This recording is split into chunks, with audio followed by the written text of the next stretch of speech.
Hello, and I am Dr. Brett Spradlin, and this is Divine Design Natural Health. And we have a big, giant room full of wonderful people who all make a lot of noise, right? 1, 2, 3. Especially this one right here. She makes a lot of noise. But this is our second installment. We were here last week, and we did a class. We did an event where we talked about, who remembers the title from last week? Anyone? There were a few people who were here. Yeah. Oh, yes. Give this man a lollipop. An organic, free-range, grass-fed lollipop, that is. Yeah, the business of being sick. Last week we talked about what the difference is between focusing on and spending all this money on your premiums and deductibles and copays and coinsurance, and then at the end of the year not being able to actually have natural health, but only a product that would give you access to drugs and surgery, which is something that most people don't even want. So we talked about that and the lunacy and the idiocy of that whole system. And then this week, you're going to be pleased to see that we're talking about something else that is kind of it's so simple that it's profound. Every one of you in this room, your mother's told you this, your father's told you this, everybody's heard it, and it's simple. But I don't think until we really have a time in our life where we have crisis, I don't think until somebody gets in your face and tells you this statement, does it ever really sink in. What is the name of this class? Someone. Oh, hallelujah, from the mouths of babes. Brave ones. You are what you eat. You've heard it a million times. You are what you eat, right? I'll prove it to you. How many people know people who eat really, really, really healthy? 2 people, 4 people. And 4 people in a room of, okay. 4 people in this room know people who eat really, really healthy. You eat healthy, pretty healthy, yeah. So why didn't you raise your hand? Bashful. So let's just say, some of you know, okay, let's ask this. How many people in here know people who eat really, really unhealthy food? Almost every hand should go up, right? Who is healthier? Those people who eat healthier food or people who eat unhealthy food? The people who eat healthier food. Can anybody argue with that? Can anybody say that that's not right? So last night, the Super Bowl was on TV. Do you think the athletes that played in that game eat the products that were advertised during it? Absolutely not. Absolutely not. So the big thing that you need to understand about you are what you eat, it's the same analogy as, I always use this analogy. I made this up. I'll let you guys take it with you. I'll let you have this. Okay, I use this analogy. You're building a house every day, right? People, when they build houses, want to and probably should use drywall and 2x4s and bricks, things that last. But when you eat less than optimum food, what you're doing is you're building a house, because you're building a house regardless, whether you know it or not. You're building a house instead of with drywall and 2x4s and bricks and mortar, you're building it with duct tape and cardboard. So, think back to those people that we were just talking about, those people who eat unhealthy. They're building their house with stuff that won't last, right? Duct tape and cardboard, right? Who has higher medical bills? People who eat healthy or people who don't? People who don't. You know a lot about medical bills for somebody your age. But you're right, for the most part. Of course, there's accidents and things like that you can't figure in. But what I want you to take away from this whole thing is you really are what you eat, and I'm going to show you why. There's 3 things that humans can eat, only 3 things. Carbs, fats, and sugars. Now, some of you are carbs, fats, and proteins. So some of you have been to my Eating is Easy classes where we talk about how to differentiate what's good, what's bad. We're going to answer some questions, too, at the end of this. But I'm going to write down 3 things. There's only 3 things that humans can digest, okay? Protein, fats, and carbs. Or, what's another word for carbs? Sugars. Everybody knows that, right? Everybody knows there's low-fat diets, no-fat diets, low-carb diets, no-carb diets. But these are the 3 things that humans can eat. I did not write the manual. I did not come up with this. I'm just telling you the facts and the truth about the matter. Regardless of what the media may be telling you, regardless of, it's just a simple thing. You don't need peer-reviewed, research journal white papers written by PhD scientists to figure this out. This is really, really simple. And if you're taking your nutritional advice from the media, remember who advertises on it. Okay? If you're taking your nutritional advice from the media or from the news, watch the commercials and tell me the next time you see a commercial for a tomato or the next time you see a commercial for Taco Bell. You're never going to see the first one. You're always going to see the second one. Always, always, always. And then you will understand why America has the crappiest nutrition and why we have the sickest population in all of recorded known human civilization, even though we live in the most technologically advanced country on planet Earth. Your diabetes endocrinologists are not going to tell you this. Your oncologists are not going to tell you this. Your endocrinologists are not going to, your neurologists are not going to tell you this because they don't know it. And even if they do know it, insurance won't pay for it. You get that?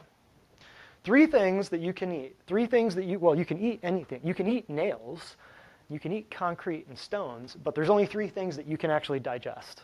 Let's just say it that way. Okay, protein, think animals, think chicken and fish and beef and stuff like that. But there's plenty of protein in vegetables. People don't know that. People think, oh, I'm not getting enough protein. I'm not eating any meat. There's a ton of protein in vegetables. Then there's fats. We'll come back to that in a minute. And then there's carbs or sugar. There's many different ways to break all this down. I don't want to get too complicated, but there's only 3 things. This is very simple. Fats have been demonized for a long time as making you fat. So people go on low fat, no fat, low carb, or low fat, no fat, low cholesterol, no cholesterol diets, right? Generation or 2 later, everybody's got Alzheimer's and hormone problems. We'll explain that in a minute. Carbs, everybody says, get your breads, get your cakes, get your candies, get your cookies. If you're diabetic, go get a triple quarter pounder from the McDonald's in the lobby and have a piece of cake and make sure you eat some candy because your blood sugar's getting low, so we got to keep it up here, right? Who's not heard that? Okay. So carbs, fats, and proteins. So long time ago, this one was demonized, and we dropped everybody into a low fat, no cholesterol craze. And this one went up. This one was exonerated. This one was, oh, you got to get your carbs. You got to get your 4 servings of grains every day. You've got to drink plenty of Pepsi Cola. You've got to get your blood sugar up, The whole time, nobody's being able to explain to the diabetic down the street why their blood sugar's out of control. Because at the hospital, they're being fed cakes and candies and cookies. Who knows that that's happening? You told the story last week, right? Everybody knows that's happening. Diabetics are being killed with Ensure. Who knows what Ensure is? It's what we feed cancer patients in the hospitals, right? What is it? It's straight sugar. Flavored sugar. Not even good flavored sugar, right? And synthetic nutraceuticals in a can, okay? So if you can only eat 3 things, which ones of these are make up your body? Think about it. It's very simple. Don't overcomplicate it. Your body is made up of these. There's no structure in your body that relies upon, that is made of sugar. Does that make sense? Your body burns sugar. Your body can eat sugar. Your body can digest sugar. But complex carbs like broccoli. Is your body made of broccoli? No, but does that go to sugar? Well, there's a lot of protein in that because that's a vegetable, But there is sugar in that, yeah. But when you're talking about the difference between, complex carbs, simple carbs, we don't want to get too complex. Is just 2 simples put together. So you've got like glucose and fructose put together. That would be a complex carb. So let's not get too complex with the complex carbs. But vegetables like broccoli, there's plenty of protein in there. And there's a ton of vitamins and minerals. Fruit, on the other hand, there's a lot of sugar. So when people go on a diet or whatever and they go on a juice fast or they start juicing and they're doing 10-pound bags of carrots or 20-pound bags of apples, is that good for them or bad for them? When in nature was it ever natural for somebody to eat 20 pounds of apples all at once? You follow me? So they'll lose weight for a second, for a few days, because they're going on a starvation diet, for a little bit, but then their blood sugar will be way up here. Does that make sense? So yes, there are proteins and there are carbohydrates in the broccoli, but we're talking what is your body made of? All your muscle, your skin, your hair, your bones, your blood vessels, all of your organs, all of your outer covering, inner covering, your secretions, your neurotransmitters, your hormone, everything is made of protein. Everything. Then here you've got some hormones, you've got your brain, your nervous system tissue, your nerve tissue. Like multiple sclerosis, what's the problem with multiple sclerosis? That means your nerves are hardening. Your nerves are breaking down.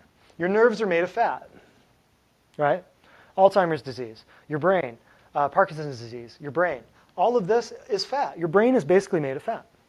Okay, let's not complicate it and let's oversimplify things. Let's just keep it very simple. So if your body is made of these two things, but 60 years ago, this one was demonized and this one was exonerated, what would happen 50 or 60 years later? 40, 50 years later? Would we have an increase in carbohydrate consumption leading to the top disease processes known to mankind? Number one thing on planet Earth right now is called insulin resistance. The number one disease on planet Earth. Why? Because carbs, over-processing and over-raffination of all of the carbohydrates, all of the breads, all the cakes, all the candies, all the pastas, all the cereals, all the oatmeals, all the granolas, all the cookies, all the Little Debbie, all the M&M Mars. I'm stepping on some local toes. Uh-oh. All the candy that's out there, all of the cakes and cookies and cereals, if it starts with a C, basically, you're looking at carbs. If you look at a label, which we teach classes on how to do this, and you see that the thing is 50 grams of a serving is 50 grams. 42 of it is carbohydrates. What does that tell you? Is that thing mostly sugar? It's completely, it's 42 out of 50? Almost completely. Almost complete sugar, the way it breaks down in your body. If you look at the labels, you'll see this. I'm getting a little off track, but I feel like somebody needs to hear this. How do I know there's only 3 things? Read the nutrition label. It's in big bold letters. At the top, it'll say, fat, and it'll break it down, cholesterol, blah, blah, blah. Protein, and they'll break it down. And then it'll say carbs, and it'll say sugars. Boom, boom, boom. It'll list all the kinds of sugars. Those will be the indented, bolded titles under the nutrition label. It will break down fat, protein, and carbs. See, it's right under your nose. They just don't want you to know it. It's that simple. All you have to do is read the label. Okay? And then if you get into the ingredients, that's a whole separate story. We won't get into that. But if you read the ingredients, you'll be shocked. A few things that you just need to know. 1 teaspoon of sugar. If you were to, just to get an idea, 1 teaspoon is 4 grams. Okay? Teaspoon is standard measurement. 4 grams, we're going metric. Okay? So when you read the labels here, if it says, to use that example, 1 serving is 50 grams, right? And say carbs are 42 grams, that's what most of your chips, your crackers, your cakes, your cookies, it's about that ratio. It might be 30 grams and it's 22, right around there. But it's almost completely sugar. All the stuff that's in a can or a box or a bag or anything that was put together in a plant is processed, refined crap, garbage. That's not real food for your body, which means it's this. It means it's a fuel source. You can burn it, but you can't build with it. Your body will not build with it. Your body will take that fuel and turn it into something that it can store for later, which is what? And then you're dealing with obesity, insulin resistance. Then you're dealing with weight loss. All these medical spas and weight loss clinics and crash diets and all this stuff are just a symptom. Obesity is not a disease, it's a symptom of undernourishment. They're not eating real food. Guaranteed. Guaranteed. It's mathematics. So just a couple things. 4 grams of sugar, 1 teaspoon. Everybody knows what a teaspoon is. So that's 4 grams, roughly. Okay? A soda, or as I grew up calling it, pop. A pop, I'm from Michigan, sorry. I apologize ahead of time. All you people down here think I'm a Yankee. So a soda is about 40 grams, okay? And that means that if a teaspoon is 4 grams, that means one soda, one can, is about 40 grams of sugar. That's 10 teaspoons of sugar. That would be like taking 10 teaspoons and putting it, that's one soda, that's a regular size soda, okay?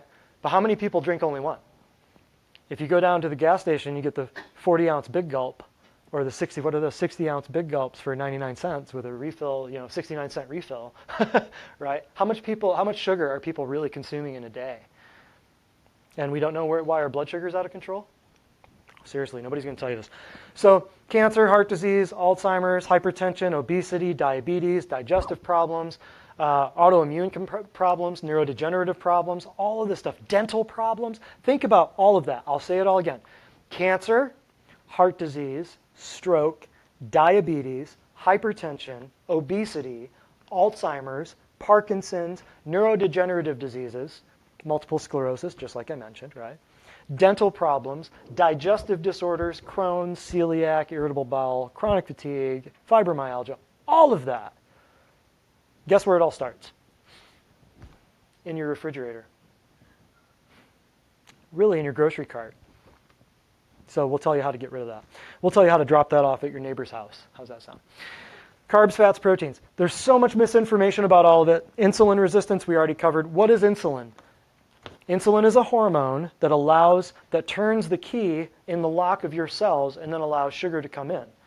So if there's no insulin in your body, you can't use sugar as a fuel source, okay? There's cells right here, and there's little holes. Think of insulin as the key, little key, that is able to insert into those holes, turn it, and open it so that that hole becomes bigger so that a molecule of glucose can go into your cells. That's what insulin does.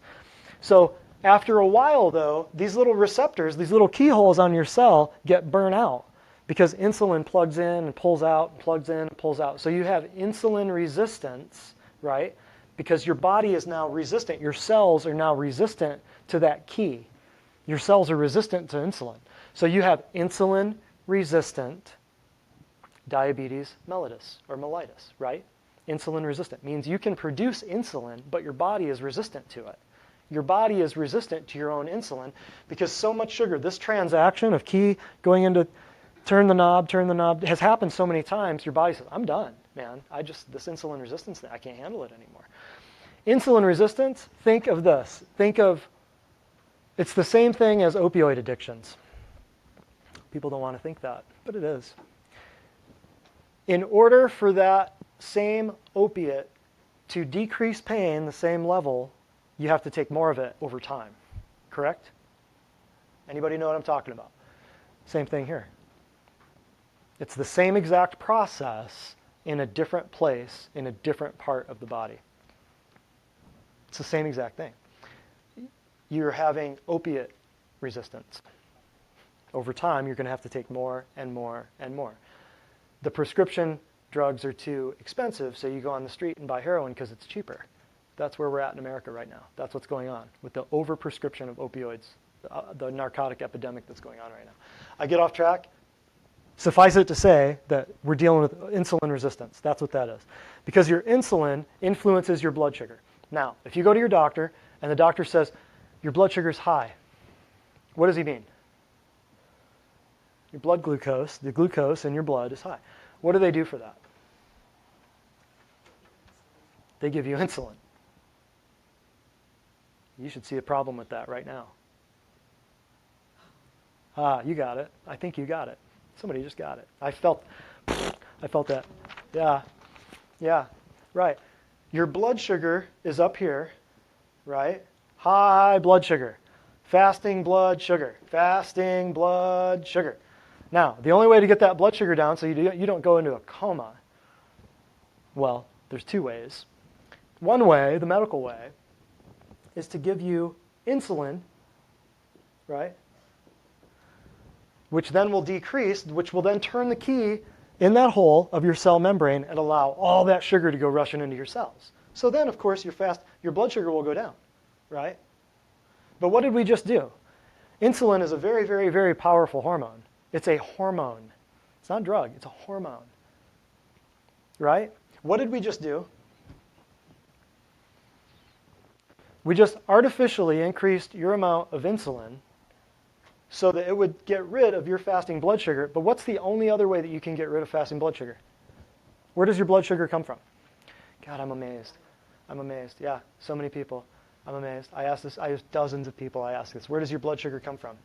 They have no idea. Their doctor never told them. They never looked it up. They never read about it. They never knew. They had no idea. Their blood sugar just fell out of an alien spaceship on planet Earth, and they tripped over it, and their blood sugar was high. Just blows my mind. Not that they're stupid. I'm not saying they're stupid people. I'm saying their doctors don't explain it to them. It's that simple. You guys, truth is always simple. If you get into white papers and opinions and arguing with people about this and that, and well, I think this, and well, I think that, God bless you. More power to you. Because nobody cares what you think, you know. I hope nobody cares what I think. I'm just telling you what is the truth. I hope nobody cares what I think. I hope you never pay attention to my opinion, because I will never tell you one, ever. I am so not into opinions, I don't want to know your opinion. Sorry. I mean, I'm not trying to be offensive, but opinions just don't get the job done. What gets the job done is truth. What gets the job done is fact. And this right here, I could ask your endocrinologist, and guess what? He'd go, well, son, you got a point. Fasting blood sugar, your blood sugar comes from your diet. You're right. Your blood sugar comes from your diet. It's the only place it can't come from. Right? Yeah. So now we just created a problem. Now we have insulin, which is the one hormone that ages your body faster than anything on planet Earth. If you want to look older, take insulin. Period. If you want wrinkles, take insulin. If you want gray hair, take insulin. If you want to age, if you want your body to rot from the inside out, take insulin. So really, what are we doing by fixing your diabetes? Huh? Way bigger, newer, harder, more expensive problems. Absolutely. So we just created a problem. And that's what happens. Substitute that with any disease here, okay? And substitute this with any drug. And you're just going to create the imbalance that you were trying to avoid. Okay? That's why I wrote this. Put any disease here, I don't care what it is, put any disease here, and you will have two ways of fixing, you will have two ways of causing and fixing that disease. In other words, if we were to put, somebody scream out a disease, scream out your favorite disease. Your favorite disease? Glaucoma. Okay, fine. Let's just say glaucoma. We've got some glaucoma fans in the audience. Go glaucoma. Glaucoma, just like any other disease, think about it. This is very simple. I love to keep stuff simple because it's just easy. Organ dysfunction. What is the organ dysfunction? Eyes. That's pretty simple. So nutritional deficiency, what is the deficiency? Well, this is a pressure problem. You've got too much pressure behind the eyes, right? So what causes pressure in your body? Fluid. What causes fluid retention in your body? Inflammation can, yeah. And we're going to get into some of the stuff here in a second. We're going to pull out this. Everybody get this ready here in a minute, right? Nutritional deficiencies, there's always a balance between good and bad. There's always a balance between negative and positive. Every sodium, everything positive has to be balanced by something negative. You don't believe me? Go try to start your car without your battery terminals being connected, if you don't believe me. Go try to run your TV, your computer, your camera, or whatever without both of those prongs stuck into one of those things. There's one of them's negative, one of them's positive, one of them's ground. Guess what? Every cell in your body has that happening every time, every second, millions of times. Millions, billions of times, okay? So everything has to be maintained. Nutritional deficiencies, what do I mean by that? You can't just have one nutritional deficiency. You can't just have an iron deficiency. You can't just have a magnesium deficiency. Why? Because they're all tied together like this. If you got a deficiency of something, you've got a deficiency of something else. I guarantee it, right? Nutritional deficiency can cause pressure increases in the blood, in the kidneys, in the lungs, in the eyes. So why does nobody tell anybody that glaucoma, cataracts, vision problems, everything is related to the nutrition that they are what they eat? For instance, here you go, Facebook. I'm just going to read you some things here. On the back of this quiz, okay, I love this thing. Oh, and this was written by Nancy Appleton. She's a doctor. She's a PhD. She did a lot of research to put this thing together. You can just search that online. You can get it downloaded online. 146 reasons why sugar is ruining your health. For instance, I'm glad somebody said glaucoma because I think it appears here. Let's just look at number 13. Sugar can weaken eyesight. That's the first one I picked out today to talk about. I starred a few that I felt led to kind of share with you guys. Number 22. Sugar contributes to obesity. No, stop it. You're out of your mind. Diet doesn't matter. Come on, it's all about a drug for every disease. Come on, what you're doing, you never fixed anything with diet. Are you kidding me? Oh, by the way, the Olympics are starting Friday. Ask the people in the Olympics if they eat well. Just go ahead. Go ask Lance Armstrong. Go ask the NFL guys if they eat stuff God made or stuff man made. Okay? 33. Sugar can cause varicose veins. No way. So you mean the billboards on the highways that say varicose vein treatments and this and that, I could avoid and I could saving lives ahead of time? I could avoid those surgeries by paying attention to my diet? I thought varicose veins just fell out of the alien mothership and hit me in the face. Nope. Number 46, sugar causes food allergies. Shut up. My kids are allergic to peanuts because they have a peanut allergy. Do they eat sugar? Did they get vaccinated? Peanut oil's in the vaccines, right? Yeah, one of them. There's dozens, hundreds of them. If anybody wants to argue about that, I'll go all night. I will go all night on the vaccine topic, you guys. All night. Well, I won't argue. I will present facts. And then you can argue with yourself. Number 47, sugar can contribute to diabetes. Shut up. I don't believe it. Everybody knows this stuff, right? But if you're diabetic and you go to the hospital, they'll feed you cake. Guarantee it. Guarantee it. How do I know? Family members. Hello. Number 54, sugar can cause cataracts. Now, how could sugar cause problems in your eyes? I don't know. Ever ask a diabetic that went blind? You follow me? Oh, I thought it was a pancreas problem. It is. And your pancreas is tied directly to what? Your eyes. Time to wake up. Number 65, sugar can damage the pancreas. Well, we just talked about that. 75, sugar can cause depression. So you mean to tell me that all the anti-anxiety, antipsychotic, anti-depression meds that all these kids and all these adults and all these teenagers are on don't need to happen? Yes, that's exactly what I'm telling you. Let me see, 97. Sugar increases estradiol, the most potent form of naturally occurring estrogen in men. What does that tell you? Somebody say it so I don't have to. Somebody say it. Girly man. Girly man. Oh, God. I'm gonna give you a hug. Would that be girly? I don't care. You know what? We've got an entire generation of emasculated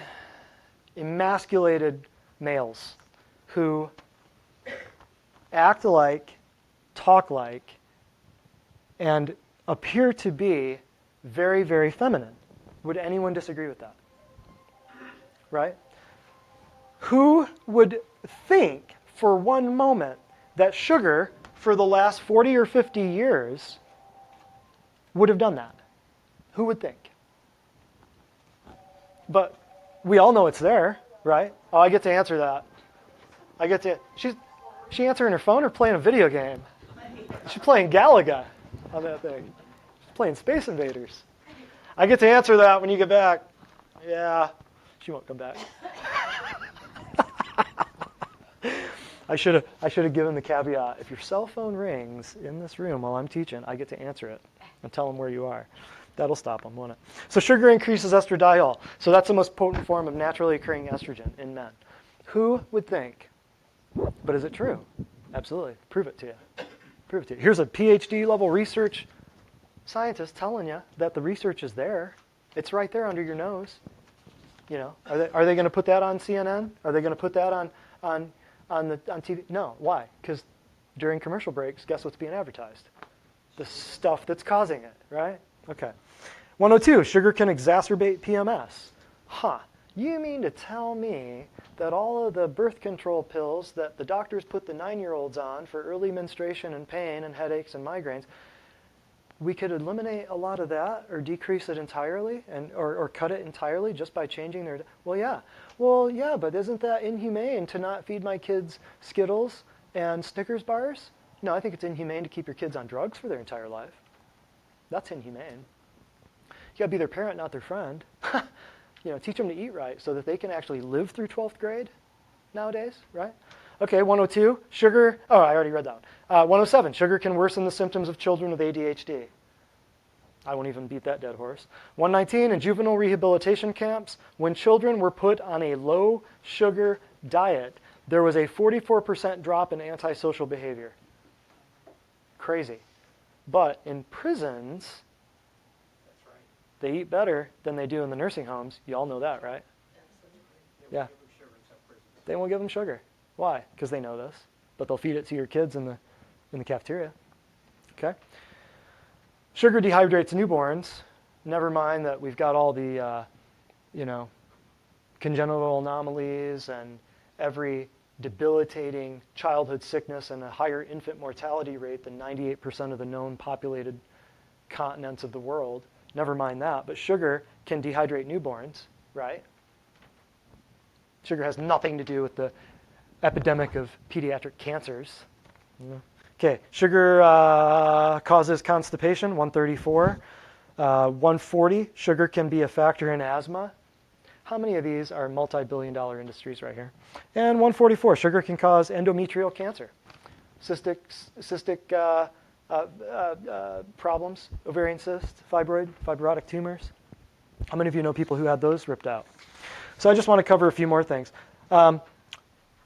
41 states in the US have an obesity rate higher than 25%. That means that their body is more than 25% fat, and that's not healthy. Anything over, depending on men and women, between 24 to 28 is about the going rate now. But 41 states in the US have obesity rate higher than 25%. Well, that might actually be referring to the actual population. Scratch what I just said. If all items containing sugar were removed from the supermarket, only 20% of items would remain, or less than 20% of items would remain. I'll say that again. If all items containing sugar were removed from the supermarket, containing extra sugar, I'm not talking like sugar that's there by God, I'm talking extra man-made, pumped in there, refined processed sugar. Less than 20% of items would remain. How many of you may have, well, this was back in 55, so this was a while ago, but this is where this whole problem came from, the fats versus carbs. It was back in, some of you may remember this, heart disease was thrust into the spotlight when President Eisenhower had a heart attack in 1955. And that is when all of this fat versus sugar thing started. Guess who won? The sugar industry, right? Because it is now, it's sugar has to be grown, cane sugar has to be grown, right? But now we can create artificial sweeteners in a laboratory cheaper than it costs us, for less money than it costs us to import sugar from another country. So that is why now we have artificial sweeteners. You've heard of them. Splenda, Sweet and Low, Sucralose, Equal, aspartame, NutraSweet. Now they're telling you that this chemical concoction that everybody drinks and is advertised during every game on TV, this chemical concoction now has 0 calories, but guess what it does have? Chemicals that kill you. You're not getting fat, but man, you will be the deadest person on the Alzheimer's ward in a heartbeat, right?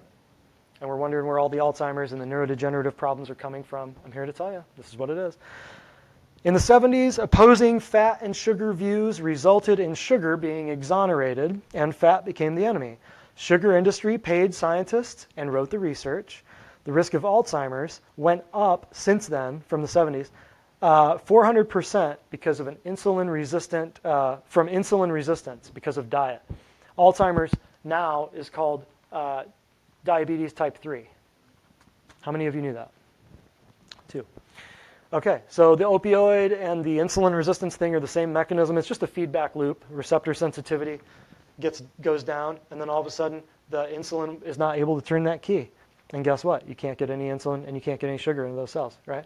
So that's why when diabetics have numb fingers, numb toes, and their eyes, they start going blind. It's because you have an artery like this, big artery, and then it goes down tiny, and then it becomes a big vein, okay? Think of this at the end of your fingers, your toes, your eyeballs. So when it turns this corner here, it's capillary, And it's a very, very, very tiny little turn, but sugar molecules are big. So sugar molecules get caught in there, and then all of a sudden you're going numb. All of a sudden you're saying, well, I can't feel the ends of my fingers. Well, now I can't feel first digit, second digit, third digit. Well, now I can't feel my toes. Now I can't feel my feet, right? That's what happens. That's why the sugar molecules are getting stuck. Glycated sugar molecules, which is sugar stuck to fat, which is even worse, get stuck in these little turnarounds, and then you got a problem. So these nutritional deficiencies can cause glaucoma, right? As we just said, sugar goes up, all of your protein and fat goes down because this is what your body's made of, protein and fat. So if the sugar goes up, that means the protein goes down and the fat goes down.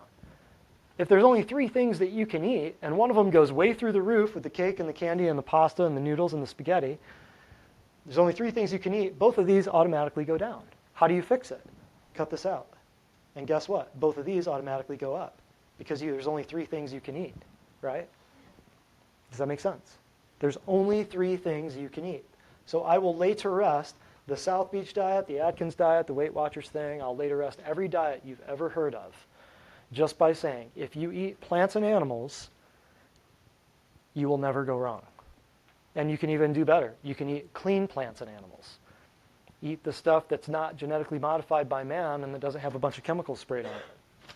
Boom. Guess what? You can eat your face off and you'll never eat too much.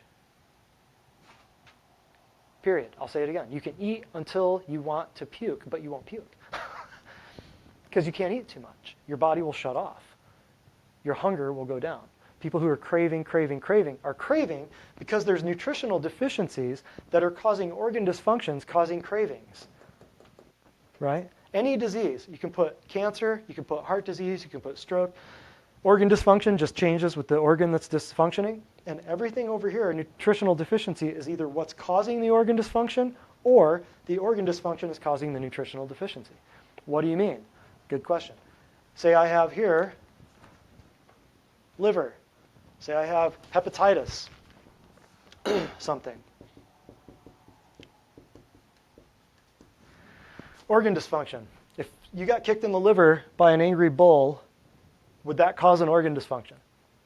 Yes. Then you would have a subsequent and resulting nutritional deficiency, yes? Right. See? So an accident can cause that. But what would happen if nutritional deficiencies, what if your immune system goes down? You're not eating enough to keep your immune system up, right? Hepatitis just means liver inflammation of the liver, right? There's hepatitis A, B, C, D, E, F, G, right? Nutritional deficiency, your immune system is down, so now your organ is dysfunctioning. What do we call that? Hepatitis, inflammation of the liver. Does that make sense? Now, what if you had a little bit of both? What if you got kicked in the liver and you had a nutritional deficiency? it's bad, you got problems. You get a bad day at the office, right? So say this was 10% and this was 90%, or vice versa. You get the point, right? It can be one or the other, right? Insert the disease, insert the organ. Arthritis, pancreatitis, colitis, different organ, joint, pancreas, colon, right? But every one of them is connected to a nutritional deficiency. Every one of them. You know nutritional deficiencies from spina bifida, from cleft palate, from deficiencies that they warn you about and scare you about with being pregnant, right? Women in the crowd, you've heard about those. Spina bifida, right? What is that? Cleft palate, huh? Open spine. Pretty much, yeah. Spina bifida. So you've got a little arch down here that doesn't close. It can be furry. It can have a little tuft of hair here. There's an arch on one of the vertebrae or 2 or 3 of the vertebrae that may not close properly. Spina bifida. Can it cause big problems? You bet. Yeah, absolutely. You know, you can have a little meningocele down here, a little pouch of fluid hanging out, your cerebrospinal fluid. Yeah, it can be a big deal, right? But what causes all of those vertebrae to close up when the baby's forming? What the mother eats. What causes all of those processes to begin and end? What the mother eats. What causes all of them to, well, and think about cleft palate too, you know. Everything that comes together in the midline. You know, you see these poor kids and they've got, you know, their jaw comes out open right here. You know what I'm talking about, like the cleft palate. Well, all of those things that form in the midline, the baby starts forming And the cells start going this way and finding each other. And as they meet in the middle, there are certain vitamins and minerals that have to be present in order for those things to separate cleanly. And if those vitamins and minerals are not there, and every process, whether you're having a bowel movement or whether you're crying, you have to have nutrients to push all of that. You have to have gas, you have to have fuel, you have to have the raw materials, the proteins and the fats to form those tears and to form that mucus that allows you to pass that stool or whatever it is. I could use a million other much prettier analogies. I don't know why I thought of that one. But all of those processes of all of those things coming together and forming in the midline of that baby, I just spit on you, midline of that baby, all of those things coming together are dependent upon B vitamins, predominantly B6, B9, and B12. So that's where all of your nutraceutical prenatal vitamins come from. That's why they tell you to take vitamins during pregnancy. But how about this? How about just eating great food and then supplementing with whole food vitamins, which is what we use here? Doesn't that make a lot more sense? Okay, a couple other things I want to cover. Boom, boom, boom. We covered most of that. All right, I want to read you a little thing here called Pottinger's cats. How many of you know what this is? We've talked about it a few times, other classes, yes? Pottinger's cats. We can pass these out. This is something good to know. You're probably never going to hear this. Well, I'm just going to read you a couple of things on the back here. I think this is the big thing to know. Since the cat study is unique, I'm going to read you this first, and then I'm going to tell you what the study is. Since the cat study is unique, this is Pottinger's cat study, it's known as. Its findings are frequently quoted and misquoted in order to justify the ideas of others. For example, one author of a popular selling book states that a bunch of cats died of arthritis, blah, blah, blah. Another author states that were fed sprouts, survived in full health for 4 continuous generations, blah, blah, blah. Basically, what he's doing at the end of this article is saying there's a lot of people saying that this never happened. Really, all it is, you can conduct an experiment with your own pets at home. A lot of people have by now. They've recognized that some of the dog food that they're feeding their dogs is actually making them sick, and so they get better food, and the dog gets better. It's really that simple. That's what this is. But this was back between 32 and 42. Dr. Francis Pottinger, he was a doctor. What was he doing? He was conducting, second line, a feeding experiment to determine the effects of heat-processed food on cats. He had a 10-year cat study, so this was back in the 30s and 40s. And it was prompted by the high rate of mortality he was experiencing among his laboratory cats undergoing adrenalectomies, that's the removal of the adrenal glands, for use in standardizing the hormone content of the adrenal extract that he was making. There was no existent chemical procedure for standardizing biological extracts. Manufacturers of such extracts necessarily had to use animals to determine their potency. So if you're a cat and you don't have an adrenal gland, you die. Because cats, most animals, operate on a very fight or flight response. So if they don't have adrenal glands to kick in the fight or flight, they die. The dose of extract required to support their lives calibrated the level of the extract's potency, blah, blah, blah. So basically, the contract, let's read this here. I don't want to skip through this whole thing. In his effort to maximize the preoperative health of his laboratory animals, Dr. Pottinger, fed them a diet of market-grade raw milk, cod liver oil, and cooked meat scraps from the sanitarium. These scraps included the liver, tripe, sweetbreads. Sweetbread is another name for thymus, what people used to eat, the animal's thymus, right here. It's the immune system organ that you've never heard about. That's what sweetbread is. From cattle. Or I suppose it could be other critters, but mainly cattle. People don't eat it anymore, but we have it in capsules and tablets. It's very important. Brains, heart, and muscle. The diet was considered to be rich in all the important nutritive substances by the experts of the day, and the surgical technique used for the adrenalectomies was the most exacting known. Therefore, Francis was perplexed as to why his cats were poor operative risks. In other words, they would do surgery on the cats, and they were a big risk because the cats didn't do well. They died. So this became a money thing. In seeking an explanation, he began noticing that the cats showed signs of deficiency. All showed a decrease in their reproductive capacity, and many of the kittens born in the laboratory had skeletal deformities and organ malfunctions. What did we just talk about? Organ malfunction. What did we talk about with spina bifida and your jaw? Your jaw is an organ. Your spine is an organ, right? Organ malfunctions, organ dysfunction. Same thing, right?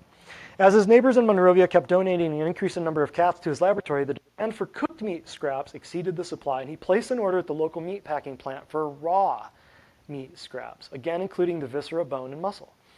These raw meat scraps were fed to a segregated group of cats each day, and within a few months this group appeared in better health than the animals being fed cooked meat scraps. What biblical story does this remind you of? Yes. It's that simple. Let's not complicate it. People can argue all they want. We just proved it to you. People can argue all they want. That never happened. Who cares? Just think about it. Their kittens appeared more vigorous, and most interestingly, their operative mortality decreased markedly. What does that tell you about people in the hospital? Their operative mortality. What does that tell you? Should they be eating good food in the hospital or crap food in the hospital? Good food. What do they get in the hospital? Garbage. Correct. Yeah. I didn't say that. Yeah, right? I mean, I know that, but other people, you've noticed this too. You've noticed this too, right? The contrast in the apparent health of the cats fed raw meat and those fed cooked meat was so startling it prompted Francis Pottinger to undertake a controlled experiment. What he observed by chance, he wanted to repeat by design. He wanted to find answers to such questions as why did the cats eating raw meat survive their operations more readily than those eating cooked?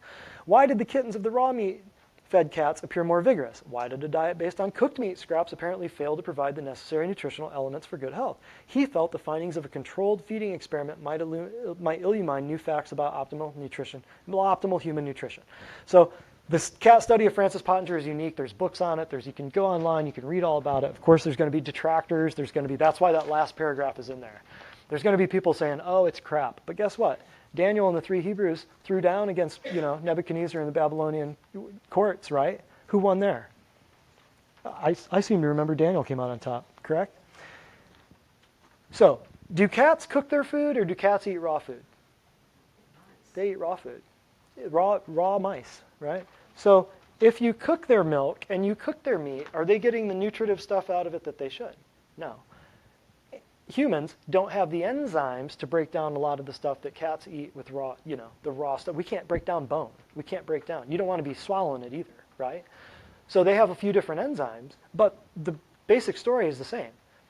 Do we eat processed, refined cardboard and duct tape, or do we eat raw, good, solid 2x4s and drywall to build our houses? And I just explained all of this. I just explained all of your diet problems, all of the South Beach and the Denny Craig and the Weight Watchers and all that stuff.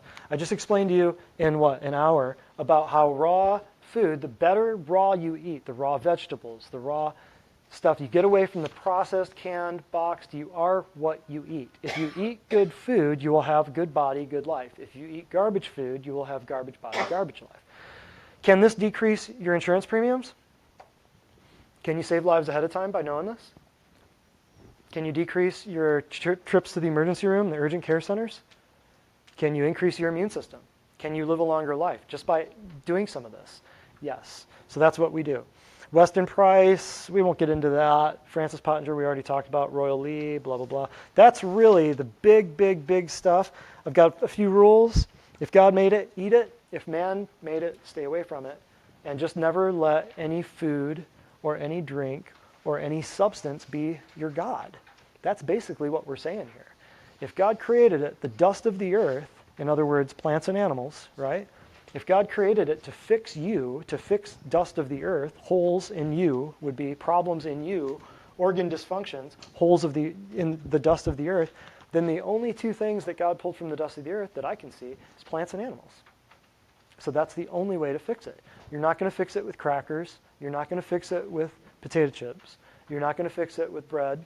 You're not going to fix bread is very different. People always want to argue and say, well, Jesus is the bread of life. Yes, I understand that. But bread is very different than it was back then. Very, very, very different than it was back then. And if I were the enemy, what food would I attack first? I'll say it again. I'll ask a question again. I have a whole room full of believers here, right? If I was the adversary, what food would I attack first? Hello, right? Right. I'm not going to go after the chicken, right? You get what I'm saying here? So that's the big stuff. We have whole classes on how to do, diet. What do you eat? People always ask me, well, what do I eat for breakfast if I don't eat Cheerios or honeycomb or Raisin Bran or whatever? There's a ton of other options, a ton of other things you can do. So do we have the drawing stuff ready? Or we can, I don't need it right now, but what kind of questions do we have? Anybody have questions? What do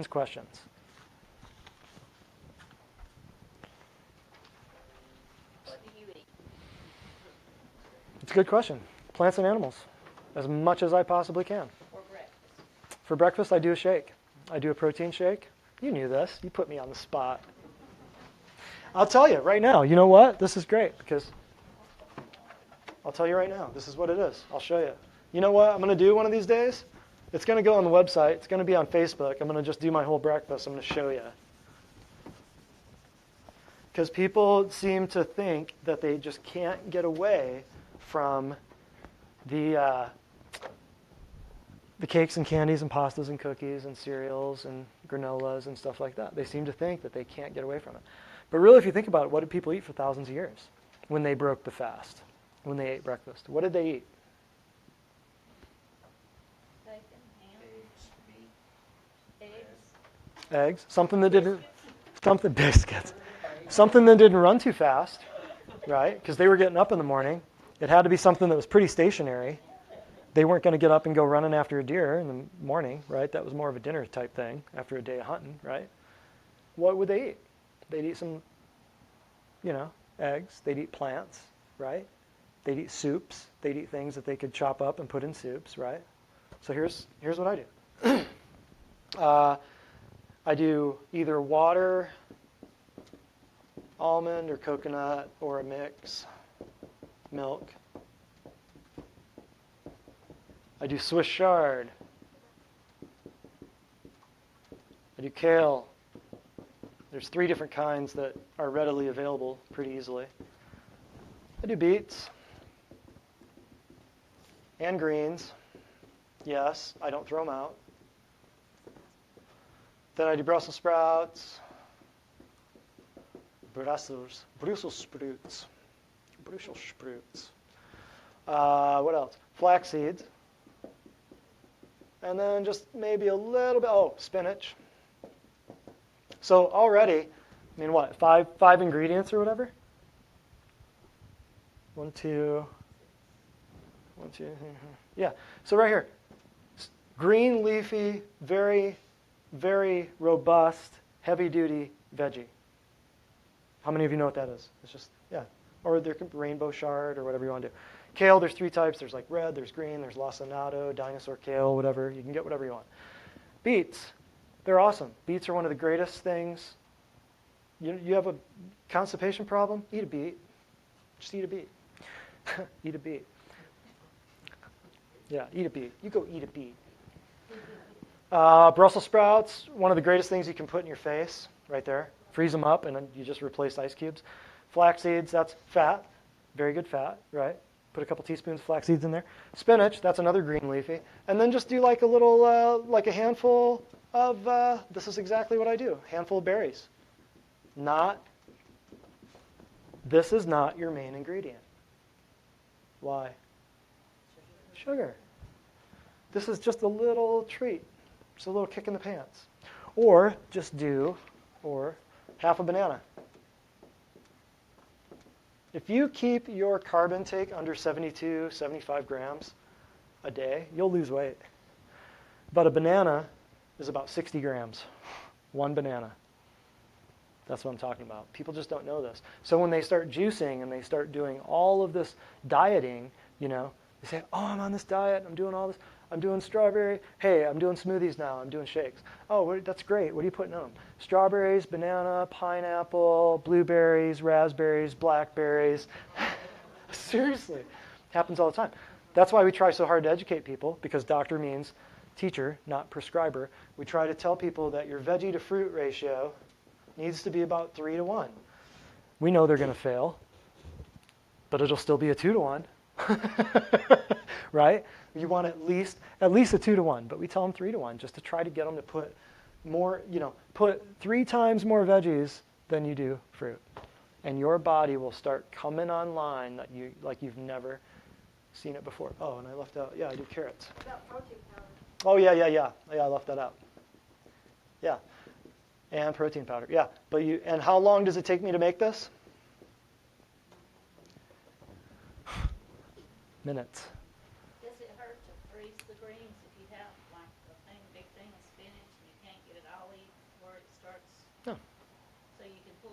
freezer and Yeah. stick it in your thing. Sure. That- Yeah, absolutely. Yeah. And, Dehydrated anyway. yeah, no.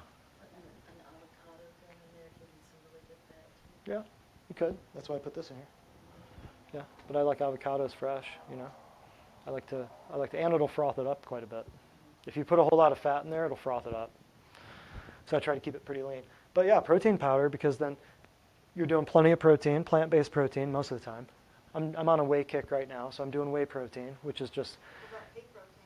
you can do that. That's vegetable protein, yeah. Yeah. Pea protein, rice protein, whey protein. You know, so protein powder, but the protein powder is very important because most people will do like, they'll go to Walmart and they'll get a 12-pound bag of protein powder for $8. That should tell you right there. Not a great idea. You follow me? They go and they skimp on the protein. You know, it's a denatured whey, it's a hydrolyzed whey or something. You'll read in the ingredients. If they do anything to the whey, what that does is it denatures it and it changes the content of it. It changes the structure of it. So now it's not a good molecule to you. It's kind of almost a harmful molecule to you. When you denature something, that just means it's heated. So like when you denature an egg, you put an egg in the pan and you start seeing it go from clear to white. It's because the heat is breaking those proteins down and going from liquid to solid.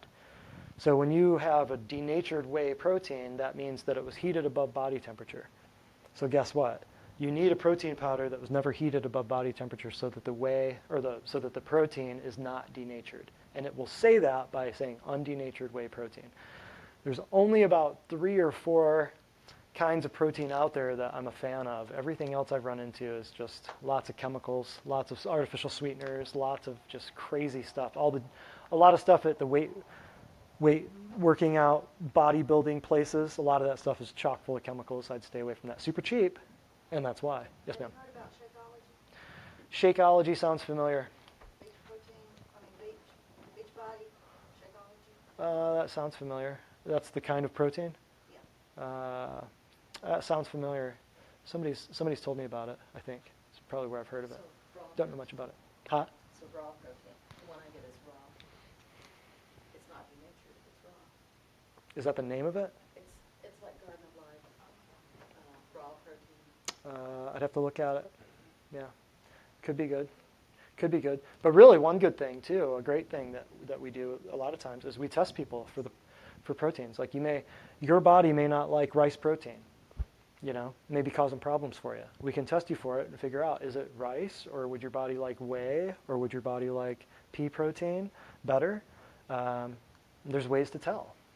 And what we do just by nutrition response testing, you can test people for hair products, their toothpaste, you can test them for whatever causes a strong response in their body, usually is a good fit. Whatever causes a weaker response, there's some other things that add into that, but whatever causes a weaker response in their body is usually not a good fit. So somebody might look at the details and they might say, oh yeah, this looks like a good protein, but that might not be the right protein for you. So that's a very powerful thing that we can do to help people figure out what's good for them. That's a good question. So does this make sense? I'm always trying to eat more veggies. I'm always trying to get good, solid stuff. And this doesn't go in necessarily every single shake, but there is some variation thereof every day. Oh, and I forgot to say, you can put all of this in your blender bottle, in your blender, what do you call that?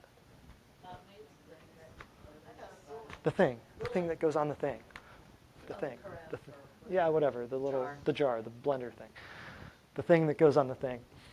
You can put it all in the fridge the night before and just pull it out and put it in, you know. If you're like, oh, I don't have time, okay, fine. Do it the night before. You know, you've got time to sit down and eat 3 bowls of honeycomb, convenience store. You know, why don't we can take 5 minutes and blend this thing. What about nuts? It's different for every person. Nuts are usually good fats, usually, but some nuts can really cause problems with people.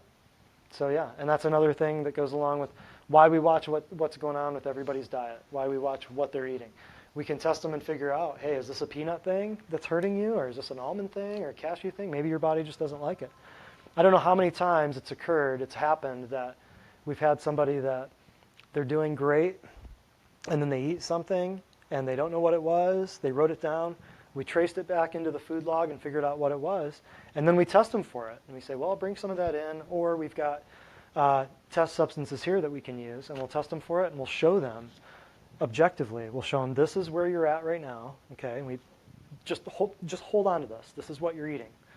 And then boom, they just have absolute weakness in their body. And then they'll cut that out of their diet, and then there goes years of diarrhea or constipation or headaches or whatever, just from revisiting that one food once or twice.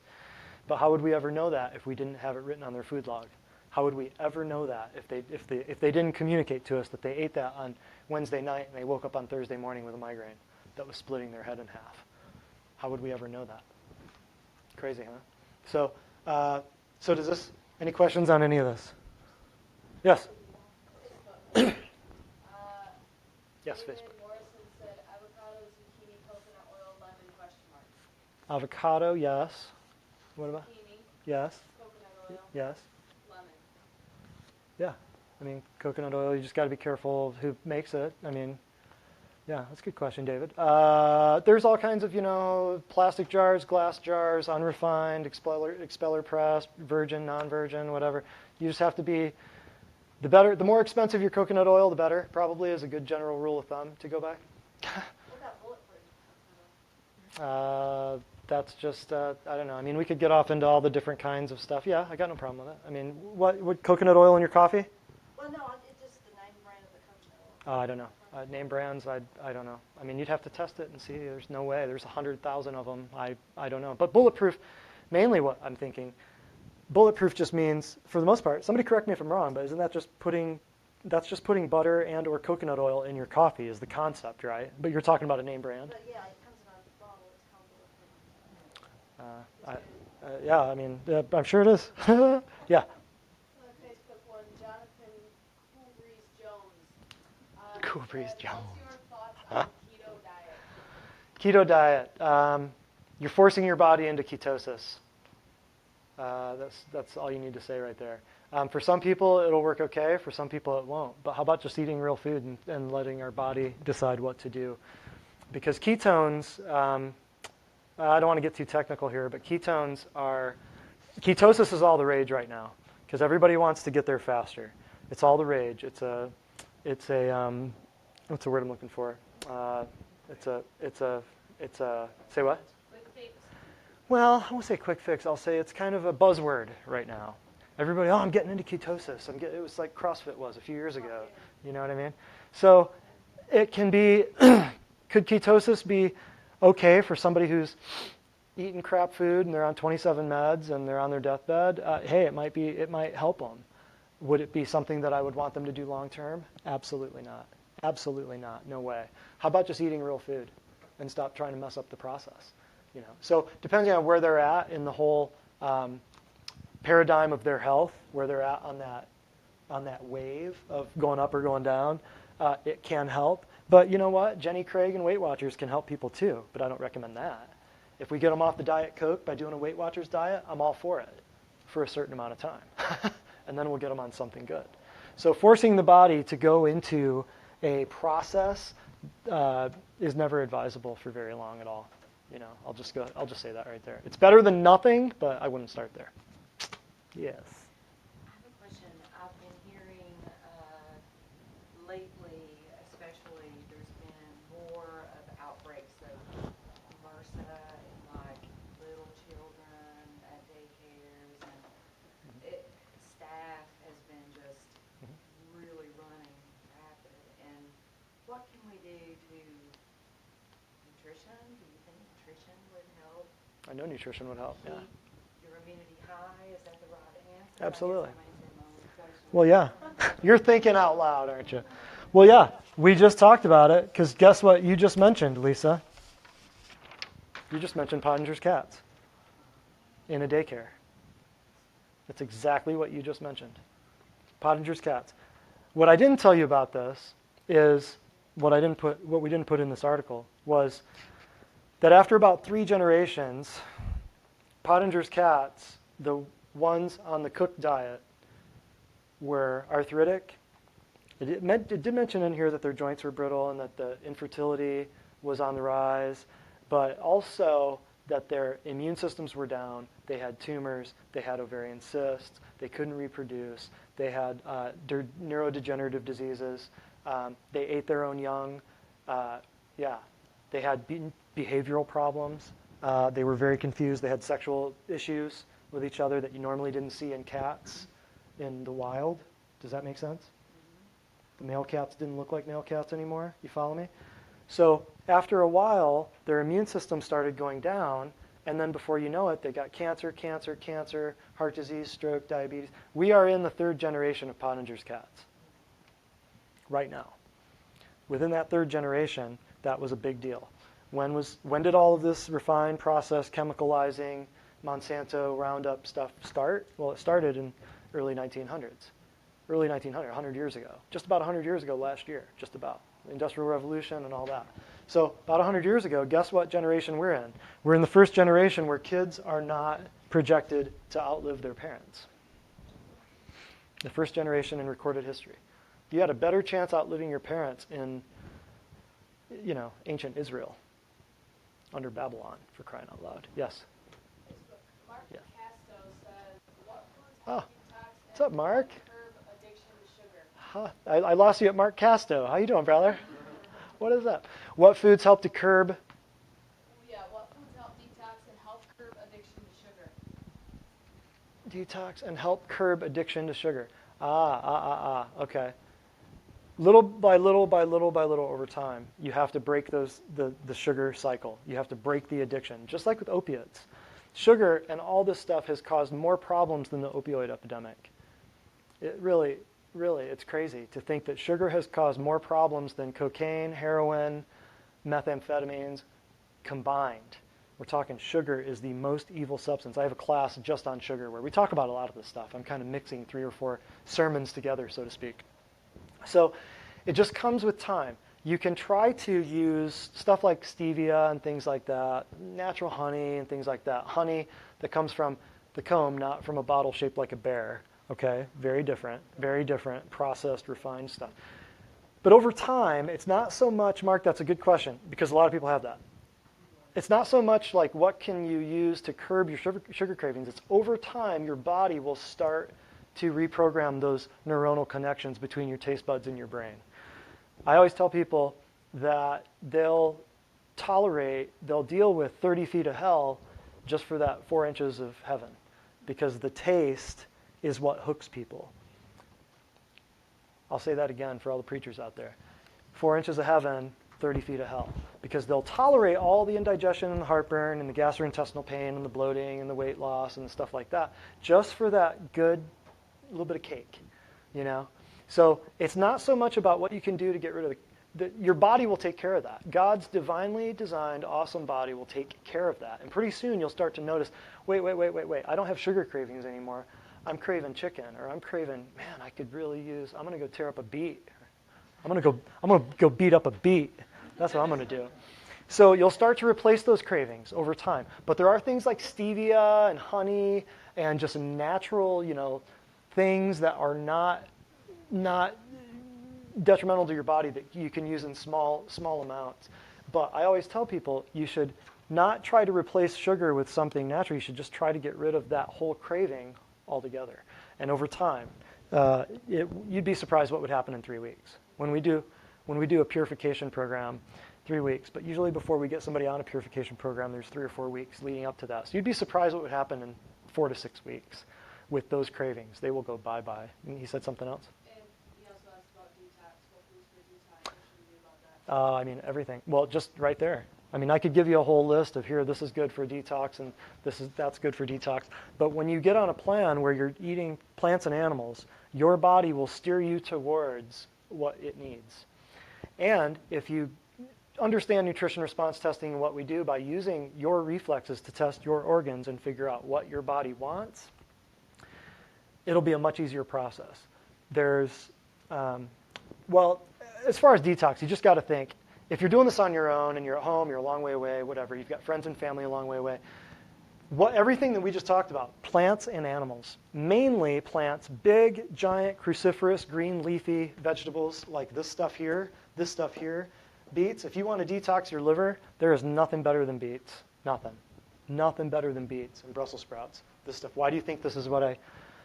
There's a reason behind this. There's a reason why I do this.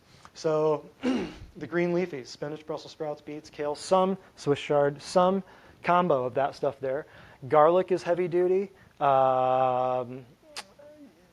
Any type of drainage remedies. You're looking at anything that helps your colon to function better. Coconut oil is a good natural antibiotic, antiviral, antifungal deal that lines up that heals and seals the gastrointestinal lining. Detox. I would just trust your body and go towards just naturally doing plants and animals and getting away from the refined processed stuff. Here's a little nugget I'll drop with you too. Everybody knows this, and when I figured this out, it blew me away. When you make paper mache paste, you're a kid, you're making you're in the science fair, and you're making the volcanoes, and the lava's coming out and all this. What's the volcano made out of? Your paper mache, right? The paper mache is made out of what? Well, you've got strips of newspaper, but what did you dunk them in? Glue, yes, but made of what? Wheat and flour and water, right? See where I'm going with this? That hardened, you dipped the newspaper into the flour and the water, and then you put it on the volcano, and then you smoothed it out, and then it took its shape, you let it dry overnight, and then it's hard, right? So if you eat a bagel, drink a bunch of water, you go to bed, you wake up in the morning, constipated, you've got, what do you have? You've got concrete. You've got concrete in your stomach. So if you go to the hospital or most places you go to, eat, you got pasta, you got bread, you got breadsticks, you got pizza. What is that? It's just paper mache paste getting ready to happen. That's all that is. So the big thing for basically what we're trying to say is, the big thing is to just change up your diet little by little by little. This is the big thing, and goes back to you, Mark. Make little tiny steps. Don't try to just go cold turkey. Say, okay, and this is what we do in practice. That's why we have people do the food log.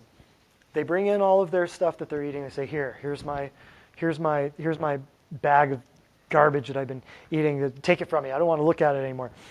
I look at it and I say, this is good. This is really good. You're at least writing it down. You're saying what you ate. You're saying how many ounces of water, this and this and this. Good. This is a good step. All right. Now, we're going to cut down 21 meals of Little Caesars to 15 meals of Little Caesars in the week. Can we do that? Nobody in their right mind is going to say no. They're going to say, yeah, you know what? Yeah, I can do that. I can make little steps. Okay, I'm going to hold you to it. I'm your accountability partner. You're going to come in next week and 15 meals of Little Caesars. That's it. Cool? Yeah, cool. All right, see you next week. They come back the next week. Guess what? Did they do it? Most of the time.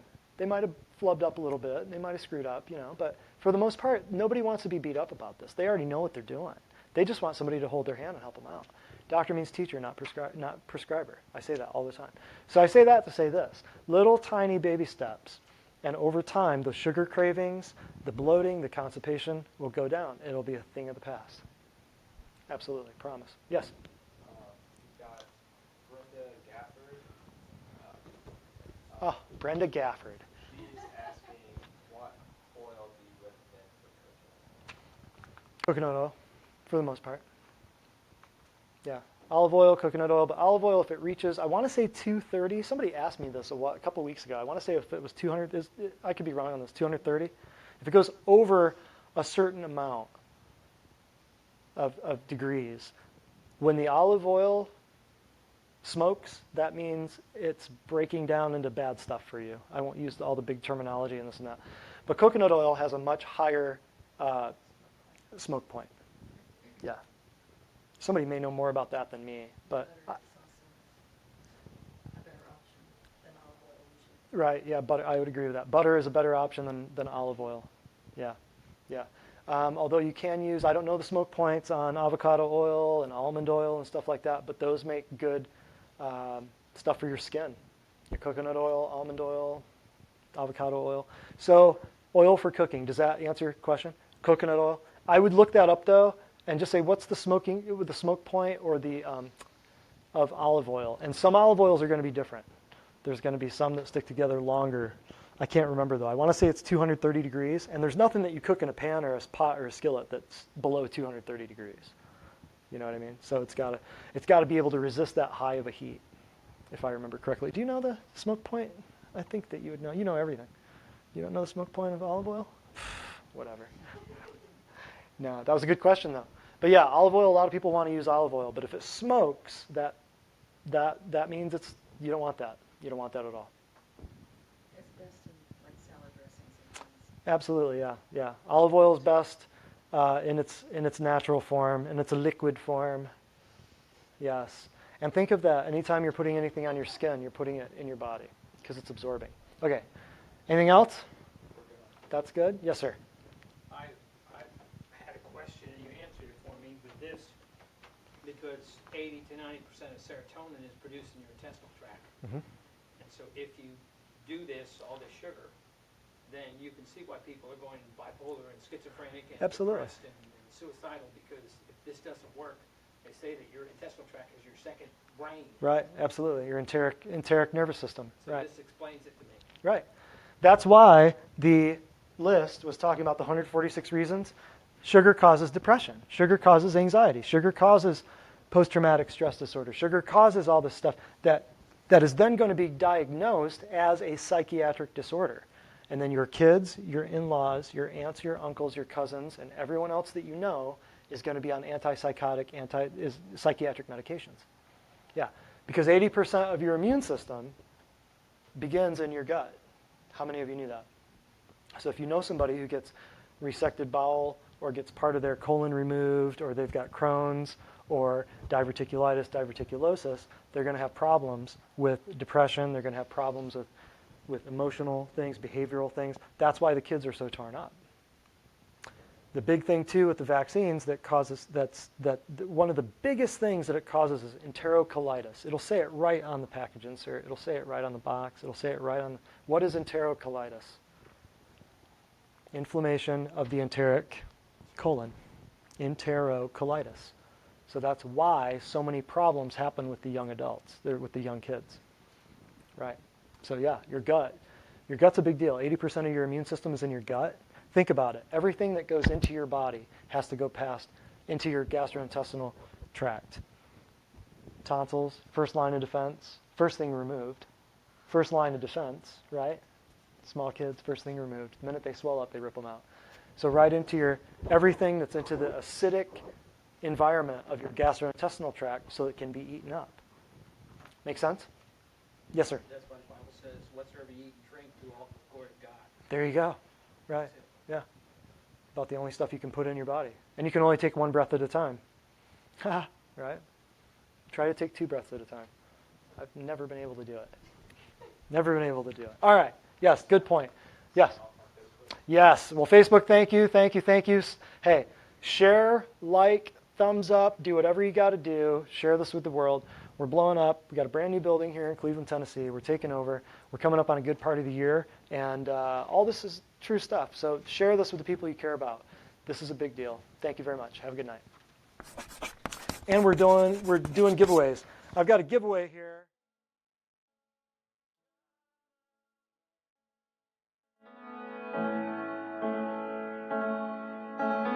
Trying to keep up in all this chaos. I need you now. When my life is in a state of flux, I will lean on the constant love of Jesus.